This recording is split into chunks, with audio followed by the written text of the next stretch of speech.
Thank you, Mr. Toastmaster.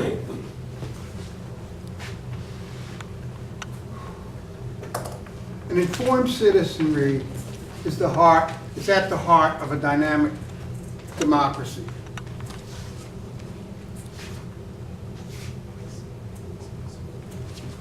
He who knows only his own side of the case knows little of that.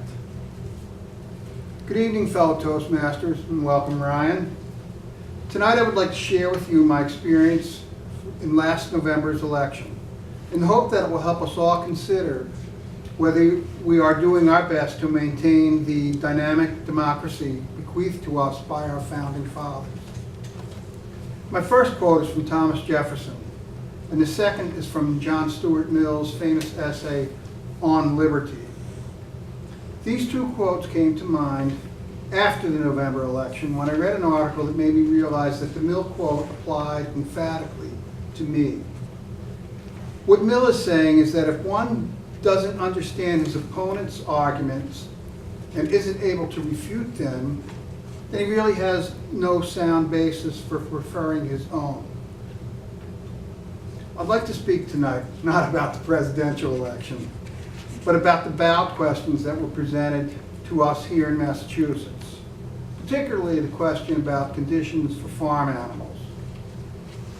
Over the years, I have developed a cynical attitude toward ballot questions in general, and I have not really given them much thought, assuming that a yes answer would lead to higher taxes and more government regulation.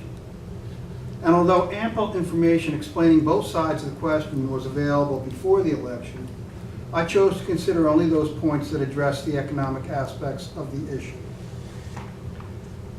The article I'm referring to, written by Matthew Scully, a vegan, and posted at National Review Online, brought up several points about factory farming and hunting that have caused me to think a little bit more deeply about this issue. On the factory farm, some animals are so closely confined that they cannot even turn around in their pens. The destruction of male chicks is especially gruesome. The description of the destruction of male chicks is especially gruesome. The description of seal pup hunting in Newfoundland is equally chilling. The author states that the manner in which the animals are bred in industrial facilities ignores the fact that animals suffer emotionally as well as physically. Mankind has always believed this, and it is only modern theories like behaviorism that question this.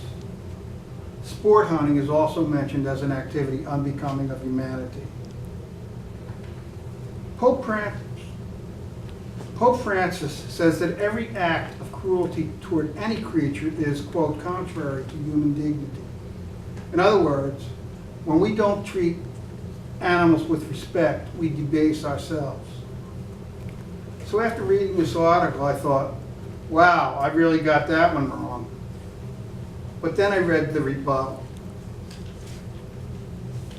Cam Edwards, who hosts a program at NRATV.com, claims that hunting is conservation, and beyond the economic impact in rural areas around the globe provided by hunters, local communities benefit from the meat that is harvested, research dollars are raised to help protect species, and wildlife populations are treated as valuable renewable resources worthy of management and protection. Edwards says that with regard to destruction of animals, vegetarians are not morally blameless when you consider the, quote, mice, rabbits, squirrels, moles, groundhogs, and other creatures, great and small, killed by the combines in the cornfields and green spaces where our vegetables are grown. Edwards quotes the Census Bureau statistic that says about 75% of the nation's 2.1 million farms are considered small in terms of annual sales. Edwards says that the elimination of raising meat for consumption would result in tens of thousands of Americans needing to find new employment, leaving their family farms, and changing their way of life. Cam Edwards runs a small family farm, and he claims that he treats his animals humanely. As he describes his own personal experience, it sounds much like the husbandry of old, where the animals were considered part of the household and treated with respect and good care. And to my mind, that appears to be morally defensible. I realize this is a sensitive, controversial issue, and I've tried to treat it with the respect it deserves. My intent is not to offend anyone, but rather to use my experience as an uninformed voter to encourage you to inform yourself so that you can contribute to our dynamic democracy. Thank you.